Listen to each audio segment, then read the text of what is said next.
جی السلام علیکم ورحمۃ اللہ وبرکاتہ۔ مجھے امید ہے آپ سب خیریت سے ہوں گے۔ تین ہمارے ٹاپکس ہیں جن کو آج ہم ڈسکس کریں گے۔ ایک ہمارا ہے کہ شاعری کیا ہے، ٹھیک ہے، شاعری کی ڈیفینیشن کیا ہے۔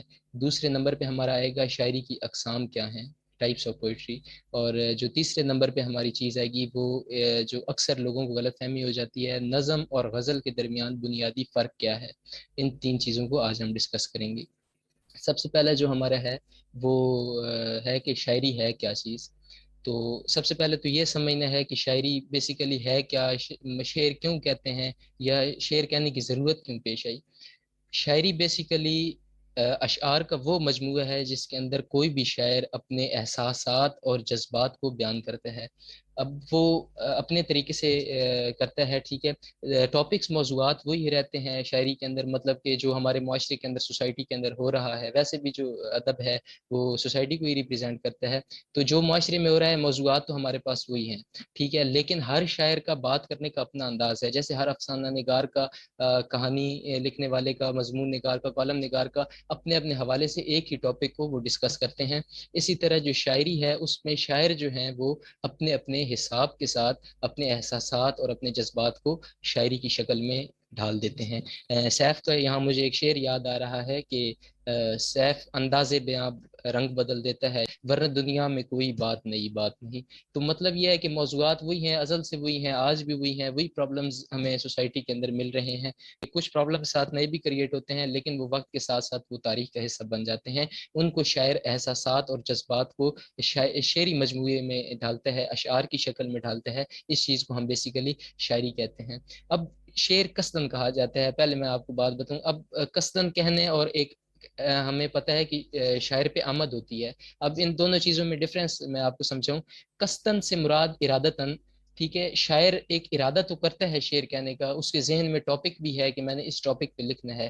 اب آمد کا سلسلہ جہاں تک ہے تو یہ بالکل ایک حقیقی بات ہے، میں خود بھی شاعری کرتا ہوں اور اس چیز کا قائل ہوں کہ شاعر پہ واقعی آمد ہوتی ہے، اور وہ ایک خاص کیفیت ہوتی ہے جس کیفیت کے اندر رہ کر تو آمد کا وہ جو سلسلہ ہے وہ بالکل شاعر کے اوپر ہوتا ہے، اور وہ ایک خاص کیفیت میں ہوتا ہے، تو اس کے اندر وہ شعر کہا جاتا ہے۔ مثال میں آپ کو اپنی دوں تو بعض اوقات میرے ساتھ ایسا بھی ہوتا ہے کہ اگر میں جان بوجھ کے مطلب کوشش کروں کہ میں نے لکھنا ہے تو کئی کئی ہفتے بھی لگ جاتے ہیں، تو ایک غزل بھی مکمل نہیں ہوتی۔ اور بعض اوقات کوئی اللہ کا ایسا کرم ہوتا ہے کہ دو دو تین تین غزلیں آن دی اسپاٹ انسان لکھ لیتا ہے، اور یہ آپ جس شاعر سے بھی پوچھیں گے وہ اس بات کا قائل ہوگا۔ اس کے بعد اب جذبات کی بھی بات ہوگی، احساسات کی بھی بات ہوگی، جس کو شاعر شعری مجموعی کے اندر ڈھالتا ہے۔ اب جو بڑے بڑے ہمارے شعراء کرام گزرے ہیں جن کے اندر جو ہے وہ حضرت علامہ محمد اقبال رحمۃ اللہ علیہ کا نام سر فہرست ہے، جن کی کل یوم پیدائش بھی تھا۔ اس کے علاوہ مرزا غالب، مولانا الطاف حسین حلی، مولانا ظفر علی خان، استاد قمر جلالوی، سیف الدین سیف، قتیل شفائی، عبدالحمید ادم، داغ دہلوی، بہادر شاہ ظفر، بہت سے شعراء کرام ہیں جنہوں نے اردو ادب کے اندر کام کیا۔ آئندہ بات کریں گے کہ شاعری کی اقسام کیا ہیں، ٹھیک ہے۔ اب شاعری کے اندر ایک اور میں بات بتاؤں کہ آپ اپنی شاعری کے اندر کوئی بھی شاعر کسی بھی کیفیت کو بیان کر سکتا ہے اور کسی بھی سینس میں بیان کر سکتا ہے۔ وہ کیسے کہ فار ایگزامپل ابھی یہ پریزنٹ ہے، حال ہے، وہ اس کیفیت کو بھی بیان کر سکتا ہے کہ ابھی کیا ہو رہا ہے، یا ماضی کے کسی واقعے کو بھی اٹھا کے وہ اپنی شاعری کے اندر بیان کر سکتا ہے، یا مستقبل کے بارے میں بھی پیشن گوئی کرتے ہوئے، پریڈکشن کرتے ہوئے وہ اپنی شاعری کے اندر وہ چیز بھی استعمال کر سکتا ہے۔ اب آتی ہیں شاعری کی اقسام کیا ہیں۔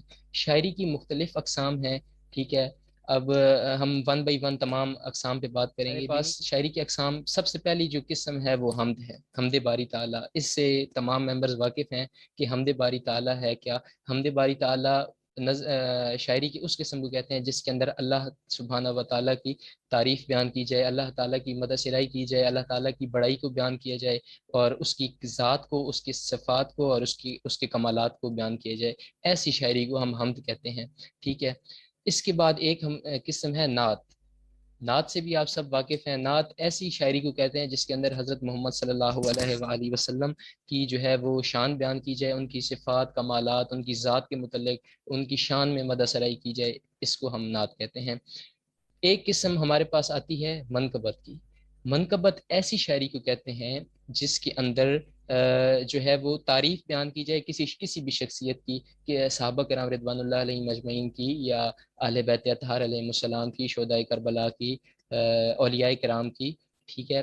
ان کی شان میں جو بھی کوئی شاعری کہی جائے اس کو ہم منقبت کہتے ہیں، ٹھیک ہے۔ زیادہ تر ہماری منقبت جو ہوتی ہے وہ شہدائے کربلا کے متعلق ہمارے شعراء کرام لکھتے ہیں، لیکن اس کے علاوہ اولیاء کرام کی شان میں بھی کئی کی منقبت لکھی گئی ہے، ٹھیک ہے۔ حضرت غوث پاک کی شان میں لکھی گئی ہیں، حضرت خواجہ معین الدین چشتی اجمیری رحمۃ اللہ علیہ کی شان میں لکھی گئی ہیں، دیگر صحابہ کرام کی شان میں لکھی گئی ہیں، اس کو ہم منقبت کہتے ہیں۔ اس کے بعد ایک قسم آتی ہے نوحہ کی۔ نوحہ ایسی شاعری کی قسم ہے جس کے اندر گریہ و زاری ہوتی ہے، ٹھیک ہے، آہ و بقا ہوتی ہے، دکھ و غم کا اظہار ہوتا ہے۔ نوحہ کب کہا جاتا ہے؟ کسی بھی پریشانی یا کیفیت کی حالت میں جو ہم شاعری کرتے ہیں اس کو عموماً نوحہ کہا جاتا ہے، اور نوحہ عموماً آفٹر ڈیتھ لکھا جاتا ہے، ٹھیک ہے، کسی کی بھی موت کے بعد لکھا جاتا ہے۔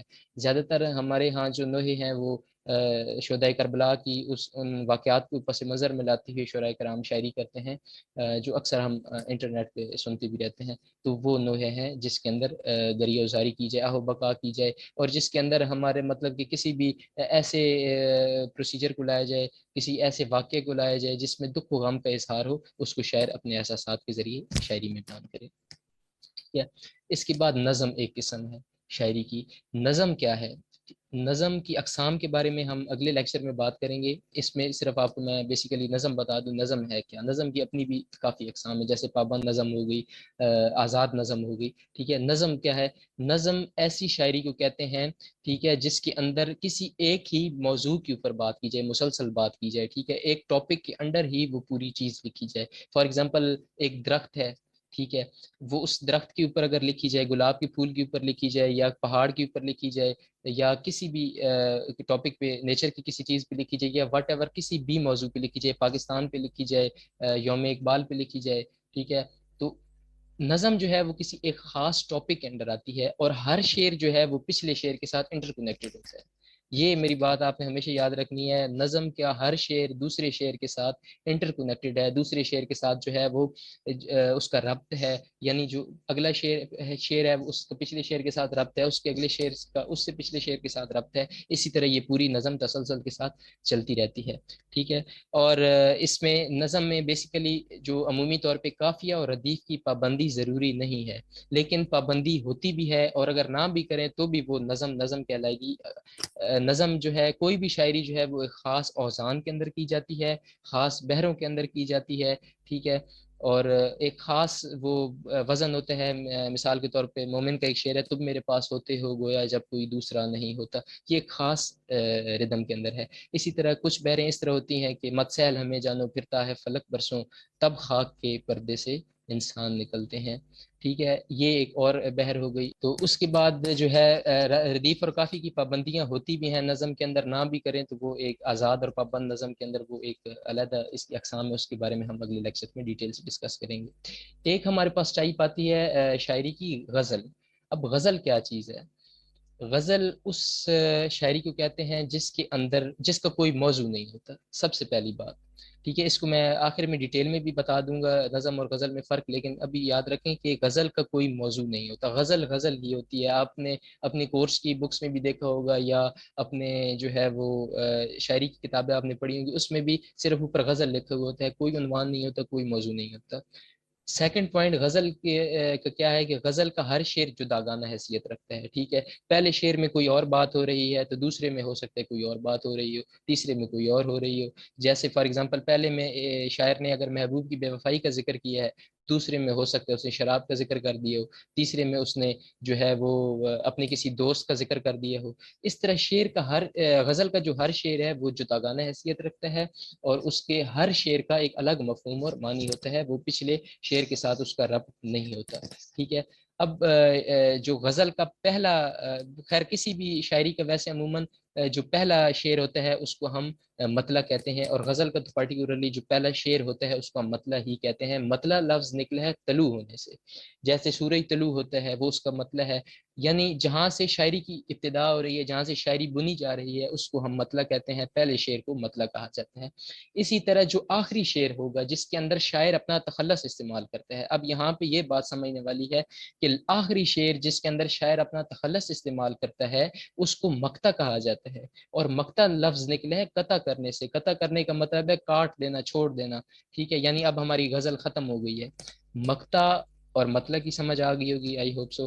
اچھا، اب اگر آخری شعر کے اندر شاعر نے اپنا تخلص استعمال نہیں کیا، ٹھیک ہے، ایسے ہی شعر لکھ دیا، اس کے اندر شاعر کا تخلص نہیں ہے، آپ نے بعض شاعری پڑھی ہوگی جس کے اندر شاعر آخری شعر میں بھی اپنا تخلص استعمال نہیں کرتا، تو اس کو پھر ہم آخری شعر کہیں گے، اس کو پھر مقطع نہیں کہیں گے. شاعر نے تخلص استعمال کیا ہے تو پھر تو وہ ہو گیا مقطع. اگر شاعر نے آخری شعر میں اپنا تخلص استعمال نہیں کیا تو پھر وہ اس کو ہم آخری شعر کہیں گے. یہاں پہ میں شعر کا بھی بتا دوں کہ شعر کا جو پہلا مصرع ہے اس کو ہم مصرع اولا کہتے ہیں، ٹھیک ہے، یعنی پہلا مصرع. اور جو شعر کا دوسرا مصرع ہے اس کو ہم مصرع ثانی کہتے ہیں، یعنی دوسرا مصرع، ٹھیک ہے. اور ایک پورے شعر کو ہم فرد کہتے ہیں. سمجھ آ گئی؟ اب غزل کی بھی یہاں بات ہو گئی، نظم کی بھی ہو گئی. اس کے بعد ایک ہمارے پاس قسم آتی ہے شاعری کی قطع، جو چار عموماً مصروں پر مشتمل ہوتا ہے، چار مصروں پر مشتمل ہوتا ہے، اس کو ہم قطع کہتے ہیں. اور اس کے جو پہلا مصرع ہے اس میں قافیہ اور ردیف کی قید نہیں ہوتی، ٹھیک ہے، یعنی اس کے اندر آپ آزادانہ طور پر ایک خاص وزن کے اندر اپنے اظہار کر سکتے ہیں اپنے احساس کا. اور جو تیسرا مصرع ہے، دوسرا مصرع ہے، اس کے اندر قافیہ، پہلے میں قافیہ اور ردیف کی کوئی قید نہیں ہوتی، دوسرے میں قافیہ کی قید ہوتی ہے. دوسرا اور جو چوتھا مصرع ہے وہ ایک جیسے ہوں گے، یعنی اس میں قافیہ اور ردیف کی پابندی ہوگی، اس کو ہم قطع کہتے ہیں. اسی طرح ہمارے ساتھ ایک رباعی آ جاتی ہے. اس کے اندر رباعی میں عموماً یہ ہوتا ہے کہ جو پہلے دو مصرے ہوتے ہیں اور جو چوتھا مصرع ہوتا ہے وہ ایک دوسرے کے ساتھ قافیہ ردیف کی پابندی کر رہے ہوتے ہیں، تیسرا مصرع اس حساب سے آزاد ہوتا ہے، اس میں قافیہ ردیف کی کوئی پابندی نہیں ہوتی. اس کے بعد شاعری کی قسم میں ایک سیرا آ جاتا ہے جو عموماً ہم شادیوں وغیرہ پہ گاتے ہیں، ٹھیک ہے، ہمارے لوگ. سیرا بھی شاعری کی ایک قسم ہے. اس کے علاوہ قوالی ہو گئی، یہ بھی شاعری کی ایک قسم ہے، ٹھیک ہے. اس کے علاوہ مائیے اور دوہڑے جو ہیں یہ بھی شاعری کی اقسام کے اندر آتے ہیں. صحیح ہو گیا. یہ شاعری کی بنیادی کچھ اقسام تھیں، آئی ہوپ سے میں نے ساری کور کر دی ہوں گی. تو یہ ہو گئی شاعری کی تمام اقسام. اس کے بعد جو ہماری چیز آتی ہے وہ آتی ہے غزل اور نظم کے اندر بنیادی فرق. اب میں نے پہلے غزل کی بھی ڈیفینیشن بیان کی، نظم کی بھی کی. نظم کا ایک خاص موضوع ہوتا ہے، غزل کا کوئی موضوع نہیں ہوتا، ٹھیک ہے. فرق اب آپ دیکھ لیں. غزل ایک نظم جو ہے وہ ایک خاص موضوع کے تحت لکھی جاتی ہے، ایک خاص ٹاپک ہوتا ہے، اس کے اندر تمام اشعار لکھے جاتے ہیں. غزل ہے، غزل کے اندر موضوع کی کوئی پابندی نہیں ہوتی، غزل کا کوئی عنوان بھی نہیں ہوتا، اور جو غزل ہے اس کے تمام اشعار جداگانہ حیثیت رکھتے ہیں. اسی طرح جو نظم ہے اس کے ہر شعر پچھلے کے ساتھ ربط ہوتا ہے، غزل کا شعر ہر جداگانہ حیثیت رکھتا ہے. صحیح ہو گیا. یہ اس کے اندر بنیادی فرق ہے. اور اس کے علاوہ عنوان کی بھی بات ہوگی. تو یہ غزل اور نظم کا بنیادی فرق تھا. اس کی کچھ اقسام کی بھی ہم نے بات کی، ٹھیک ہے، حمد، نعت، منقبت، نوحہ، سیرا، گیت. ہاں، گیت سچ رہ گیا. گیت بھی جو ہے وہ شاعری کی ایک قسم ہے، اور گیت اس قسم کو کہتے ہیں جس کو ہم میوزیکلی گا بھی سکیں. عموماً غزلوں کو جو پرانے آپ نے سنے ہوں گے مہدی حسن خان صاحب کے یا نور جہاں صاحب کے یا لتا منگیشکر صاحب کے، ان کے جو جنہوں نے جو غزلیں گائیں ان کو ہم گیت بھی کہتے ہیں کیونکہ وہ میوزیکلی ہوئی. اب میوزک سے مجھے یاد ہے کہ شاعری جو ہوتی ہے ایسی چیز کو کہتے ہیں جس کو ہم میوزیکلی سنگ بھی کر سکیں، گا بھی سکیں، وہ ایک خاص سر کے اندر ہو، ٹھیک ہے. اگر وہ سر کے اندر نہیں ہے، وہ وزن کے اندر نہیں ہے، پھر ہم اس کو شاعری کہیں گے ہی نہیں، وہ شعری معیار پہ پورا اترتا ہی نہیں ہے. تو مجھے امید ہے کہ آپ سب کو میری باتیں سمجھ آ گئی ہوں گی. میں نے اپنی طرف سے کوشش یہ ہے کہ سمجھا دوں. اگر کسی کا کوئی کوشچن ہے تو کائنڈلی وہ پوچھ سکتے ہیں.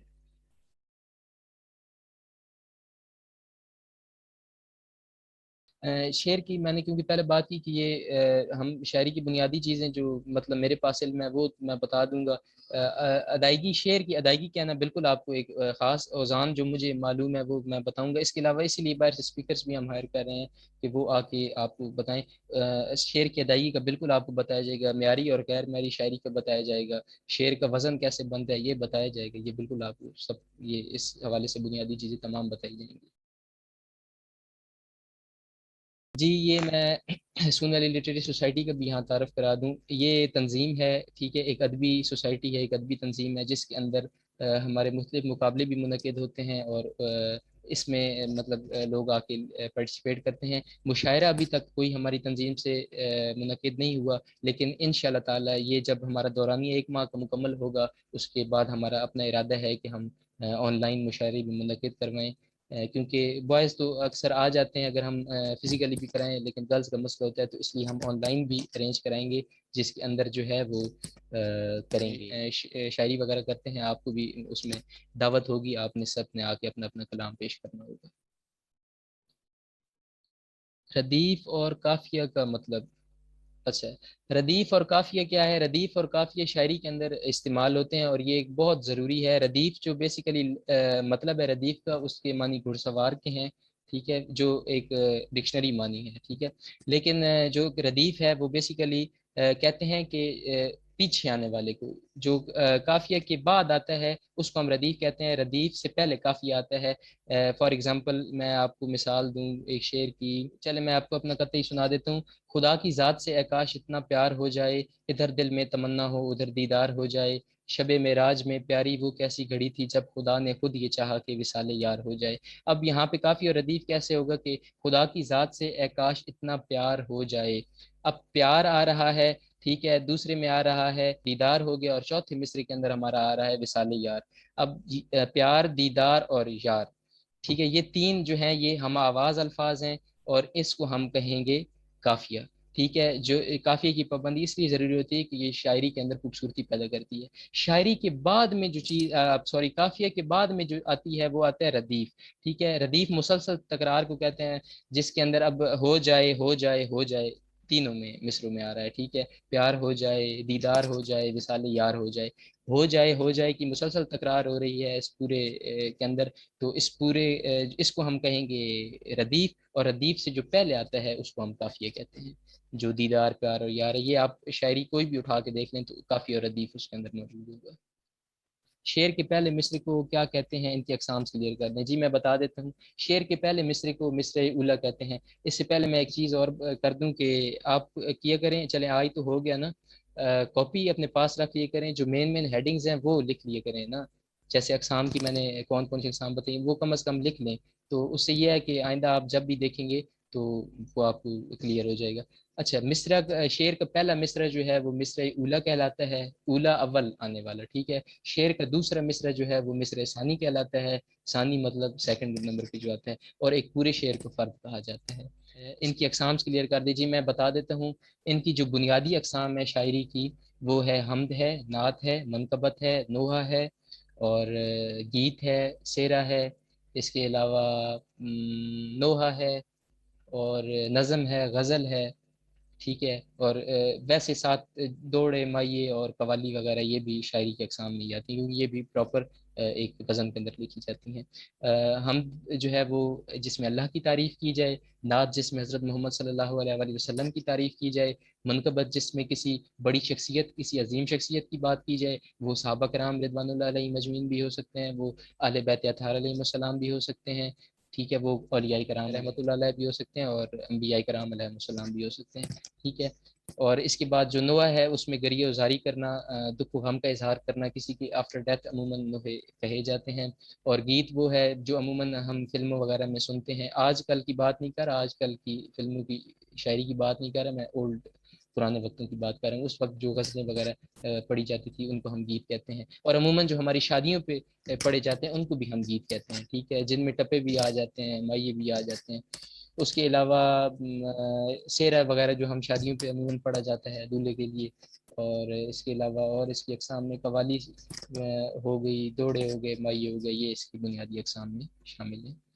اچھا سر، جہاں ردیف لائیں وہاں قافیہ لانا لازم ہے، اور ردیف نہ ہو صرف قافیہ لایا جائے تب بھی ٹھیک ہوگا؟ نہیں، ردیف اور قافیہ کی پابندی انتہائی ضروری ہے۔ جہاں ردیف آنی ہے اس سے پہلے قافیہ تو آنا ہی آنا ہے، ٹھیک ہے، کیونکہ جب تک قافیہ نہیں ہوگا، ردیف کی تکرار ہوتی بھی رہے نا، تو جب تک قافیہ نہیں ہوگا تو آپ کی شاعری کا کوئی مزہ نہیں ہوگا، آپ کی شاعری ایک خاص لہر میں ہی نہیں ہوگی، آپ کا تو پھر جو ہے وہ ہر شعر کا مصرع جو ہے وہ علیحدہ علیحدہ ہوگا۔